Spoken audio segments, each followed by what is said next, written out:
Wildfires threaten all kinds of things we value: lives and property, wildlife, recreational facilities, and watersheds, just to name a few. As large fires die down, Burned Area Emergency Response, or BAER teams, are dispatched. They assess the immediate risks to the public and the post-fire threats to forest roads, trails, and other infrastructure on U.S. Forest Service lands. The immediate threats that we're really focusing on in BAER are the flooding threats, the debris flow threats, the potential of endangered trees coming down across roads and into our recreation sites. Satellite images are used to make an estimate of the fire damage done to the soil, because in our forests, the health and condition of the soil has an impact on everything else. The reason that we really focus on the soil burn severity in the burned area emergency response process is because that is what's going to drive our post-fire flooding and debris flows. We're going to see those high responses with more water coming down the streams, more erosion coming off the slopes. We're trying to treat for emergencies within the first year post-fire, and preferably before the first damaging storms come in.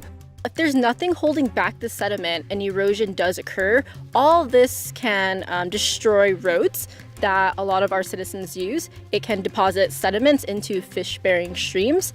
And most of all, it's human safety. If we don't have anything to hold back the soil, it will fall eventually. The field observations, along with aerial reconnaissance, are used to produce a soil burn severity map.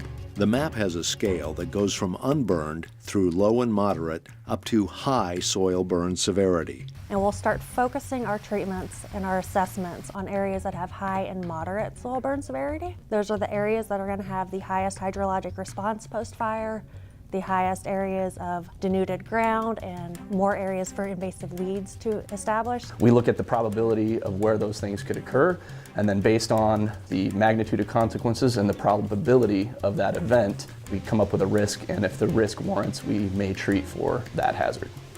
Might have to raise it, huh? As the field assessments are completed, the BAER team will recommend immediate actions, which they call treatments. These are designed to keep us all safe while we're in the forest, and also to protect the investments we've already made in our roads, campgrounds, wildlife habitat, and trails. For example, this burned out retaining wall that you see behind me, about 350 feet of retaining wall.